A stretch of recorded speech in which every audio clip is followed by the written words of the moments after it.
Captain Elias Knox was not a hero. He was a calm, polite man who liked books more than weapons and silence more than war. He worked for Earth's diplomatic corps, a peaceful job, or so he thought. That was before the invitation came from the Zelvari Empire, the most powerful alien civilization in the galaxy. The invitation was strange, short, formal. The Empress of the Zelvari requests the presence of humanity at the Grand Convergence. Attendance is not optional. No one knew why they invited humans now. The Zelvari had ignored Earth for over 100 years, but Earth couldn't say no, and so they sent Elias. He wore a simple black uniform with no medals. He didn't think he would be noticed. After all, the Grand Convergence was full of strange, shining creatures. Aliens with glowing skin, silver, wings, multiple eyes. And then there were the Zelvari themselves, tall, beautiful, emotionless beings with skin like polished stone and eyes like cold fire. The grand hall was silent as the Empress entered. She wore a gown of living fabric that shimmered like a galaxy. Her crown was made of crystal thought metal, pulsing with soft light. Her face was flawless like a sculpture, too perfect, almost not real. She stepped onto the stage with her husband, Viceroy Cyrex Thalcor, beside her. He was taller than her, and even more perfect. A warrior and a ruler, known for his victories, his cruelty, and his pride. Elias stood among the other ambassadors. He kept his eyes down. Then he felt something, a pressure, like the weight of a storm. He looked up. The Empress was staring straight at him. Her lips parted slightly. Her eyes widened. She froze mid-step. The room held its breath. Then, something impossible happened. The bond ring on her finger, a floating golden band that symbolized her eternal marriage to the Viceroy, began to glow and crack. A sharp chime rang out. As it shattered and fell to the floor, gasps filled the hall. The Viceroy turned in fury. "Curel," he hissed, "what have you done?" The Empress didn't look at him. Her eyes never left Elias. She raised one hand and pointed at him. "You," she said, her voice soft but clear. "I invoke sanctuary dissolution by heart recognition." Elias blinked. "Sorry. What?" Around him the translator devices stuttered, trying to find the right words. A Zelvari scholar in the crowd whispered in shock. She has divorced the Viceroy, on sacred grounds, because of him." "Impossible," another said. "That right hasn't been used in over 1,000 cycles." The Viceroy stepped forward, his eyes burning with rage. "He is nothing. A primitive animal from a backwater world." The Empress finally spoke to her husband, calm, clear, and cold. "You may be perfect, Zyrex, but perfection is not truth. I saw truth today in him." She turned and walked out of the hall, her crown still shining, her voice echoing. "I will no longer be bound to lies." The room exploded into chaos. Security surrounded Elias. They didn't arrest him. They didn't know what law had even been broken. No one did. Half the diplomats were shouting. Some demanded answers. Others feared a war had just begun. Elias sat quietly as agents rushed around him. He kept thinking about her eyes. Not beautiful, though they were. Not angry, though she had every reason to be. No, she looked like someone waking up from a long dream. He wasn't sure what that meant, or why he, of all people, was the reason. But something deep inside told him this wasn't about love, it was about something bigger, and very, very old. Elias Knox was now the most dangerous man in the galaxy. He didn't have any weapons. He didn't give any speech. All he did was look at the Empress. And now, the mighty Zelvari Empire was cracking. After the Empress left the hall, the news spread fast. Across 1,000 planets, people saw the footage. The Queen of the Zelvari breaking her marriage bond and pointing at a human no one had heard of. Alien news channels called him the Earthborn Disruptor. Some called it a scandal. Others called it a prophecy. The Empress stayed silent, but the Viceroy did not. The next day, he gave a message from the Palace of Strength on their capital world. This human, he said with anger in every word, is a threat to Zelvari unity. The Empress has been corrupted, possibly mind-controlled. Until her condition is cured, I will act as protector of the Empire. It was a soft way to say something very dangerous. He had taken control. Earth's diplomats were terrified. They called Elias back to the human ship and locked it down. Inside the white, clean walls of the command center, Elias sat with 5 ambassadors. They asked him the same question over and over again. What did you do? Elias kept telling them. Nothing. He told them how he looked up and she looked at him, and that was it. He didn't speak to her, didn't smile, didn't even wave. Still, they didn't believe him. She destroyed her marriage bond, the oldest symbol of royal power in the galaxy. Because she looked at you, Elias. I know, he said quietly. But I didn't do anything. That scared them even more. Back on the Zelvari capital, strange things were happening. Old statues were taken down. History. Scrolls went missing. Whole networks were shut off. The Viceroy had started something called Operation Purity. He claimed it was for safety. But everyone knew what it really was, a hunt for rebels or anyone who questioned him. Whispers of civil war began. Some said the Empress had run away. Others believed she was dead. Some still loyal to her wore secret symbols, a broken ring drawn on their clothes as a sign of quiet resistance. Then, after 6 days of silence, Elias received a private message. It came through a black cube, handed to him by a nervous technician who said, "It just appeared. No source, no ID." When Elias touched it, it opened with a soft hum. A light came out and formed the face of Empress Kurl. She looked tired, but calm. "You don't understand what you are," she said. "But I do. They've kept it from you. Even your own people." Elias stared at the light. His breath caught. Long ago, the Zelvari were not like this. We were wild. We were real. We chose our mates, we laughed, we changed. But the High Architects said change was chaos, so they locked us inside perfection. They changed our DNA, removed risk, removed love. But they didn't stop with us. They went further, into older systems, into older species. They found something they feared, so they buried it in time. They called it the human sequence. And now it stands in front of me, alive. The message ended. Elias was frozen. The room was silent. The cube turned to ash in his hands. An hour later, Earth received a threat from the Viceroy. "Return the human to our custody, or Earth will be removed from the stars." The meaning was clear. War. Earth was not ready. Their ships were strong, but they were nothing compared to the Zelvari fleet. Still, they had no choice. They refused. Elias sat in a room by himself. He thought about the message. What did the Empress mean? What am I? He was born in a small town. His mother was a teacher. His father fixed ships. He wasn't special, wasn't rich, wasn't even brave.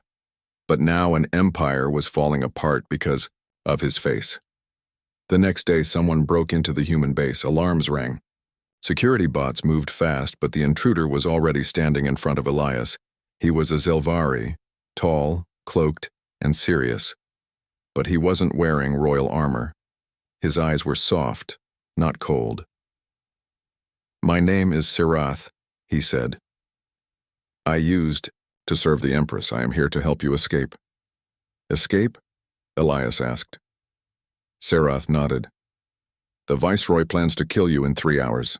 He has already paid mercenaries to do it." Elias stared. "Why me? Why not just ignore me?" Sirath's voice lowered. "Because the Empress saw something in you that he fears. And now the entire empire is beginning to remember what they once were." Elias stood up slowly. "Where are we going?" "To a place no Zelvari is allowed to speak of," Sirath said. "To learn the truth about your kind." Elias followed him without another word. Above them, the sky darkened. Zelvari warships moved into position. The countdown to war had begun, and all of it, because one human looked into the eyes of a queen. Part 3 coming up next. Do you want me to continue with it in the same tone and format? Elias ran behind Serath through the narrow tunnels of the alien city. Lights flashed red above them. Sirens howled in the distance. Somewhere behind them, security drones were searching, scanning for human life signs. But Serath moved fast, like a shadow. Elias asked, breathless, "Where are we going?" Serath didn't look back. To a forgotten place. A vault built before the Empire. Before the lies. They passed old halls, metal walls covered in moss and dust. The deeper they went, the quieter it became. Finally, Serath stopped in front of a round door. It had no locks, no keypad, just a smooth surface with a strange marking, a circle inside a triangle glowing faintly. Elias looked at it. Something about the shape felt familiar. Not from memory, but from instinct. Serath nodded at the door. "Touch it." Elias raised his hand. The moment his fingers brushed the surface, the door lit up, gold and blue, pulsing with light. It opened with a hiss. Inside was darkness. Then lights flickered on. The room was large, filled with old machines, floating screens, cryopods, skeletons of strange creatures, some tall, some small, some human. Elias stepped forward slowly. "What is this place?" Serath stood beside him. "It's called the Origin Core, built by the first beings who traveled between galaxies. They were not Zelvari, not even close." He pointed to a glowing screen. It showed DNA strands, twisting lines of genetic code. "Your people," Serath said, "carry something no other species does." He touched the screen, zooming into a small section. "There. This sequence. It shouldn't exist. It's millions of years older than your planet." Elias looked confused. "What does it mean?" "It means," Serath said slowly, "your DNA was not born by chance. It was placed, carefully, hidden in your blood." Elias stared at the screen. "You're saying that we were made?" "No," Serath said. "You were chosen." Centuries ago, before the Zelvari Empire rose, there was a council of elder species who feared chaos, change, emotion, rebellion. So they tried to control it. They created perfection. The Zelvari were their final success. Calm, logical, strong. But they lost something too.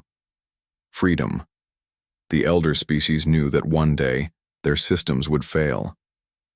That life would fight back. So they left a spark behind, a backup plan. They hid that spark in an early species on a small blue planet.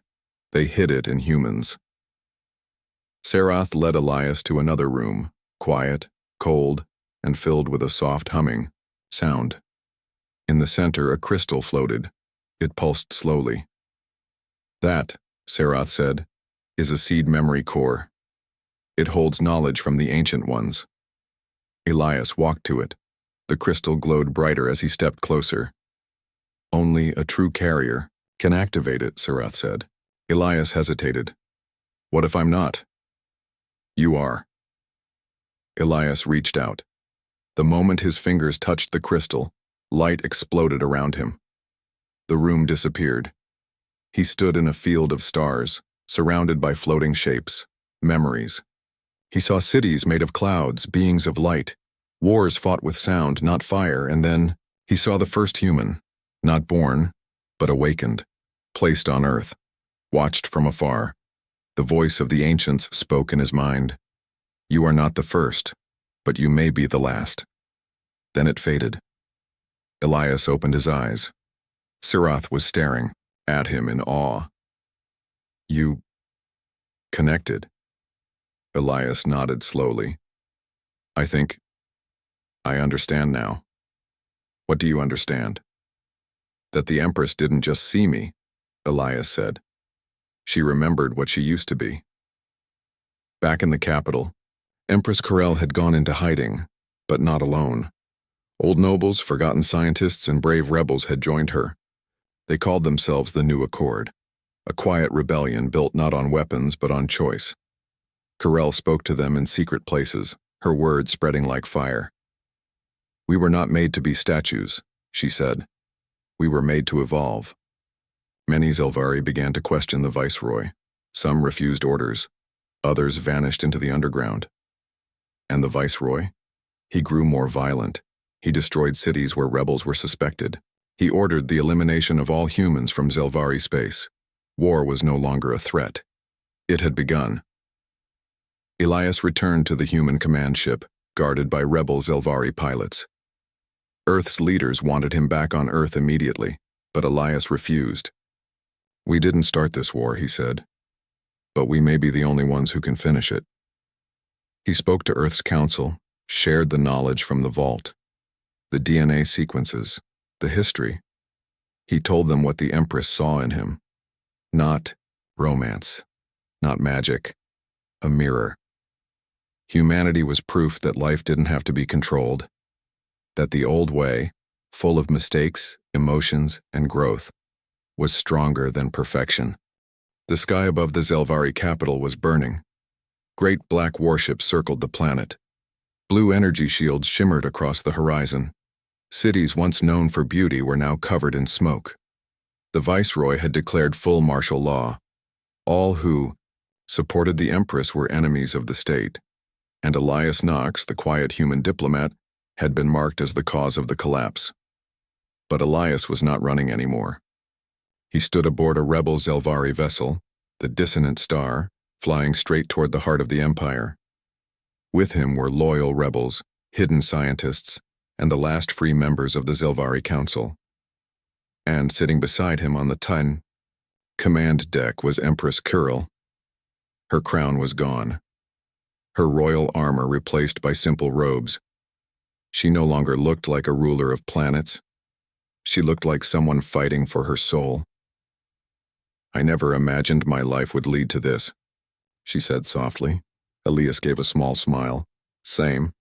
She turned to him. "You're not a soldier." "No," he said, "but I guess I became a symbol." She nodded. Symbols can start wars, but they can also end them.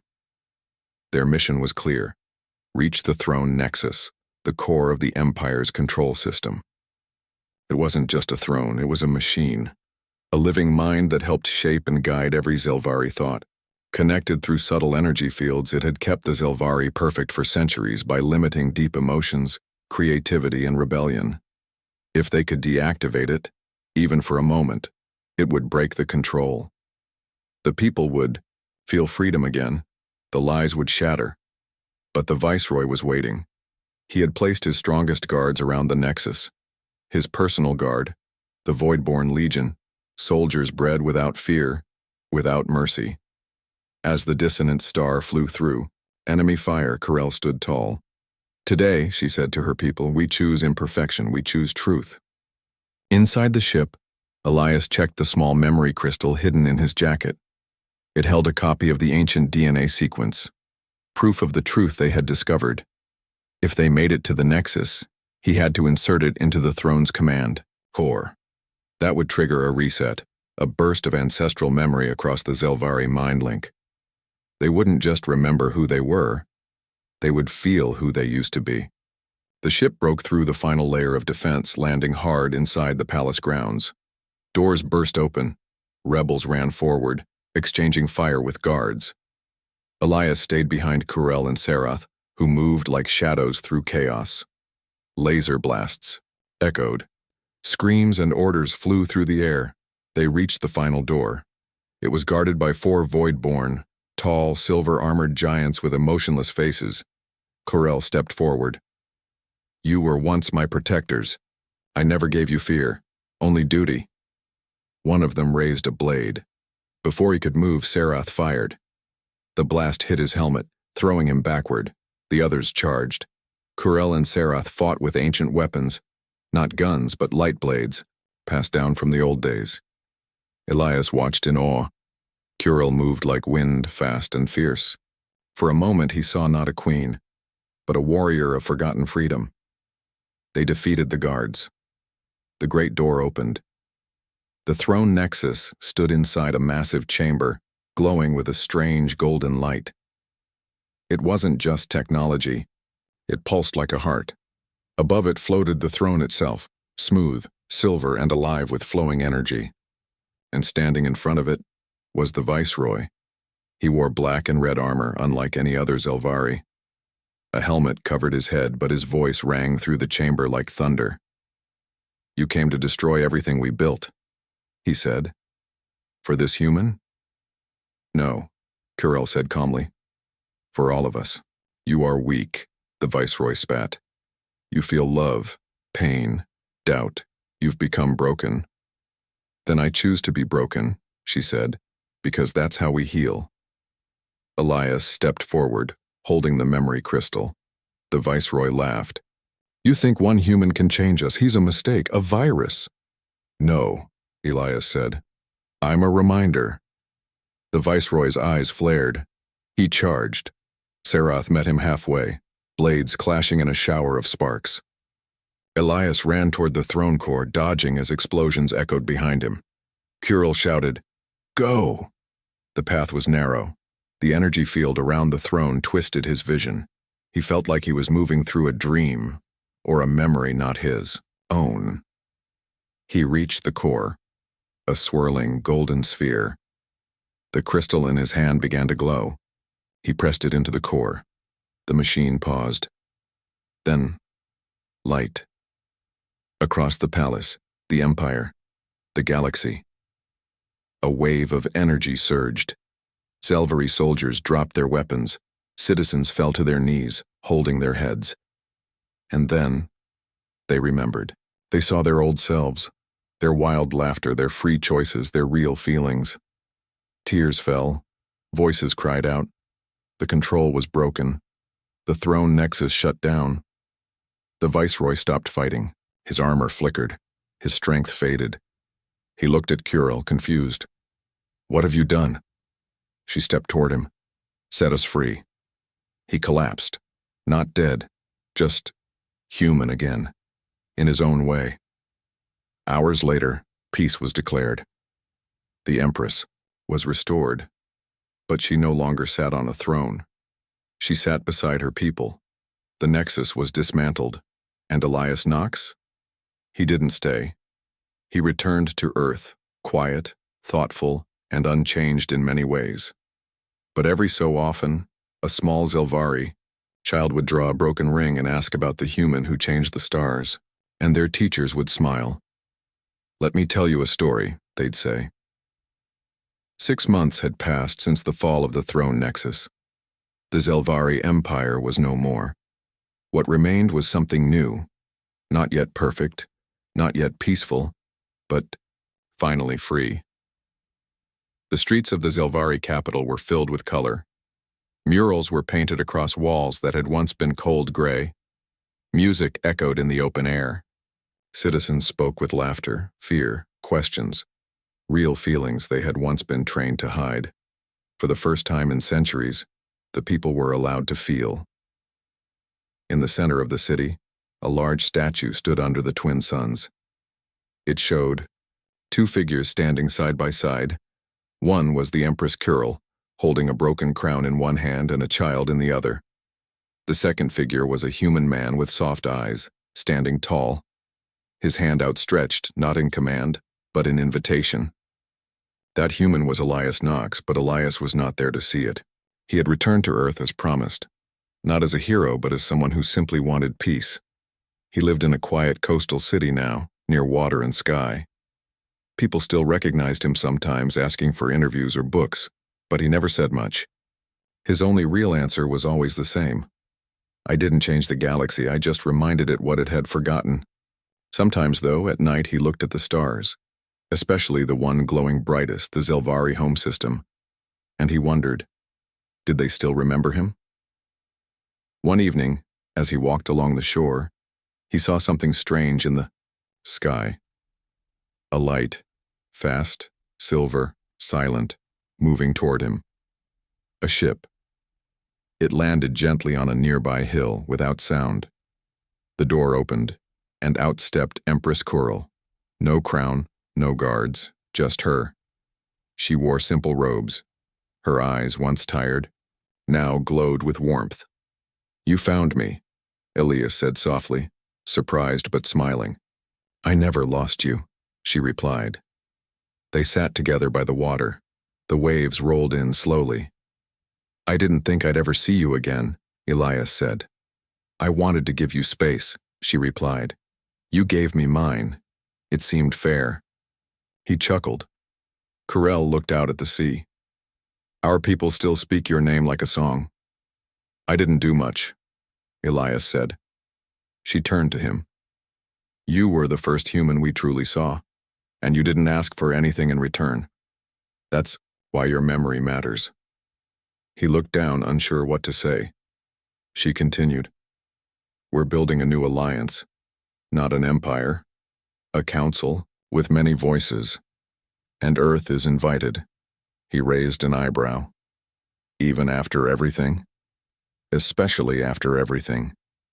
Elias returned to the stars with her, not as a leader, not as a legend, but as a bridge, a living connection between two species that had once stood on opposite sides of the stars. On the journey back, he saw things most humans never would. Star gardens blooming in space, floating schools of thought whales, ships powered by music and memory. The galaxy was strange and beautiful, and now, it was waking up again. Back on the Zelvari homeworld, things had changed. Children were now taught real history, the truth about the throne nexus, the Empress's rebellion, and the strange human who made them remember what they were meant to be. New buildings were built with glass and light, not stone and power. Art returned. So did laughter. Zelvari scientists began exploring emotions like curiosity and love, not as weaknesses, but as strengths. One day, a young Zelvari asked Elias, "Why did our queen divorce the viceroy just by looking at you?" Elias smiled kindly. "Because she looked at me, and she saw herself, the part of her that wanted to live, not just survive." The child didn't fully understand, but years later, that child would grow up to write the first history book titled, "The Day the Queen Chose Freedom." There were still problems. Some old lords didn't accept the change. Some warships had gone rogue. There were battles, betrayals, and pain. But now, there was hope. For every city that fell, 2 more stood up. For every lie, a new truth was shared. And leading the quiet revolution was not a warrior, not a Maca.